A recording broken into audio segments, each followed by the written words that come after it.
आमदार केसरी 2025 या मैदानामध्ये आलो होतो आणि या मैदानामध्ये प्रथम क्रमांकाची मानकरी राजा आणि सम्राट यांना आज प्रथम क्रमांकाचा मान भेटलेला आहे.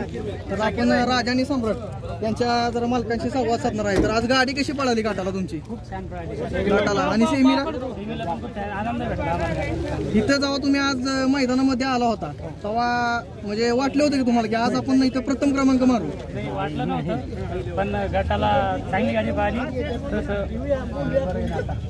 जसं जसं समोर गटामध्ये गाडी पळाली आम्हाला तशी इच्छा वाढली गाडीचा ड्रायव्हर कोण होता?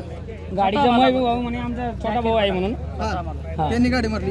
तर राजा आणि सम्राट आपल्याला नवीन चेहरे आता म्हणजे बघायला भेटले. तर आपल्याला इथून पुढे येणारे मैदान म्हणजे आता मैदान सुरू होतीलच, यात्रेचे मैदान वगैरे पुढे मोठी मोठी मैदान आहेत, पुन्हा कोळेचं मैदान आहे. तर आपल्याला राजा आणि सम्राट ही जोडी कधी पडताना दिसेल? नक्की दिसेल तुम्हाला. अजून लक्षात बैलाला 5-6 दिवस आम्ही लवकर बैल पळत नाही, लक्षात घरी घेऊन मग नियोजन करू आणि मग बैलाला नक्की दिसेल तुम्हाला पुढच्या मैदानात. बरोबर चालते. पुढील वाटचाली तुम्हाला शुभेच्छा. धन्यवाद.